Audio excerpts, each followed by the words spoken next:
To start off this talk, I would like to ask a few questions. With a show of hands, who here in the past has experienced change? And keep your hands up if this change has brought on stress, whether it was major or minor. And take a moment to look around the room, and you'll notice that many of us share this experience.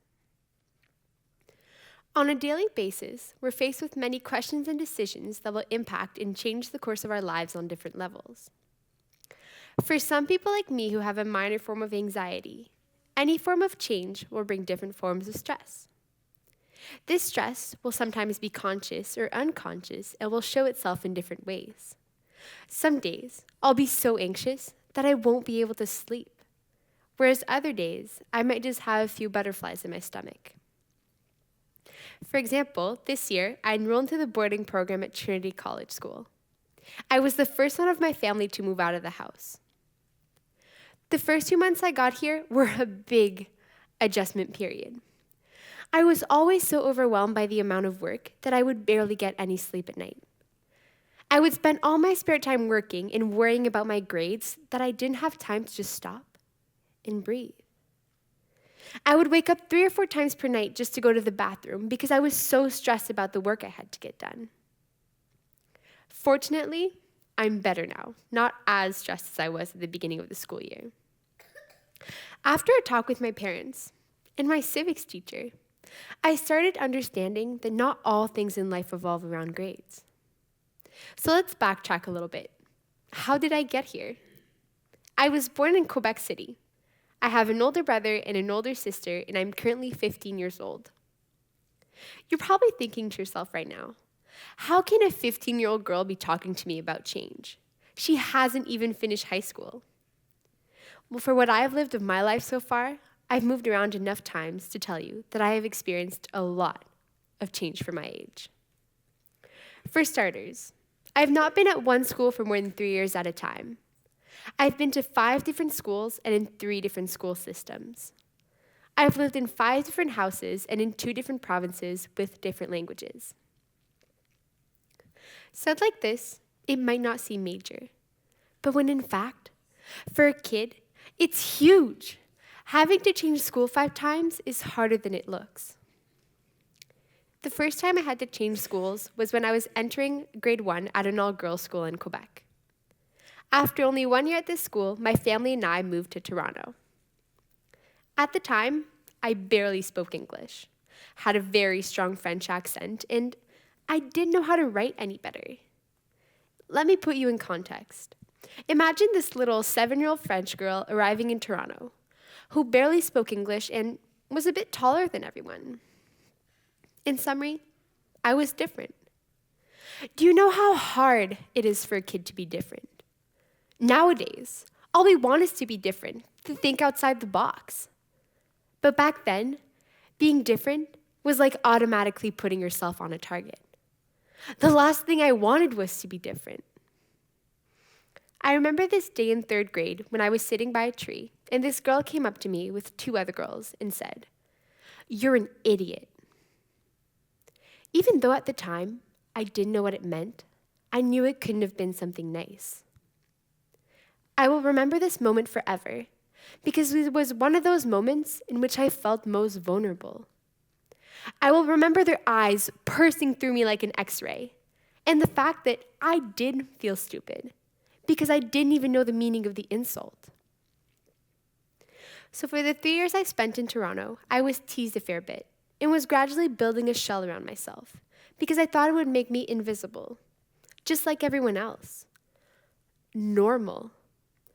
I would do things like agree with others all the time, even though I didn't share their opinion, or laugh at people's jokes, even though I didn't think they were funny. I thought it would make me happy, maybe even popular. But when in fact, it made me miserable. The harder I tried to be like everyone else, the more I got angry and alone.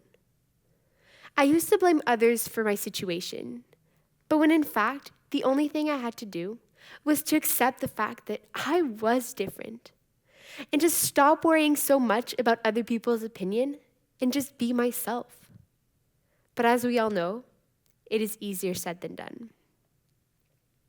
So after 3 years, my family and I moved back to Quebec City. This event was a big stress and a relief at the same time. It was a relief because I was finally getting away from this poor dynamic, but stressful because I was going back to an environment I wasn't familiar with anymore. And I feared the situation repeating itself. So, of course, the shell grew bigger and stronger. Since I was still in elementary school, I went back to the all-girls school close to my house.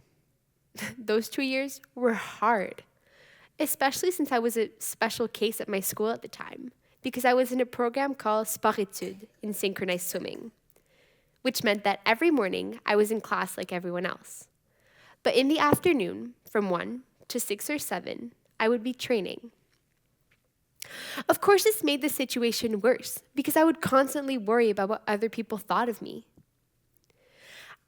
Also, since I would be missing a whole afternoon of school every day, my grades started dropping, and I started to give up on myself, think I was never good enough. By the time grade 6 was over, I was ready to start afresh and move on to high school, because high school in Quebec starts in grade 7. Starting again at a new school, I thought it was time for me to drop swimming and focus on other aspects of my life. The first 2 years of high school, I was lost. I was tired of carrying this massive shell around and worrying about other people's opinion. My grades were still low, and so was my self-esteem. I was so worried about what other people thought of me that I even once had a panic attack. I remember this one night where I sent a Snapchat to my best friend that was in fact supposed to go to someone else, and I'd forgotten what I'd written on it. It ended up being something silly, but at that moment, I was overthinking everything and thought I had insulted her. My mind was like a hamster in a wheel, spinning faster and faster by the minute. I was pretty late that night, and I called her in a panic.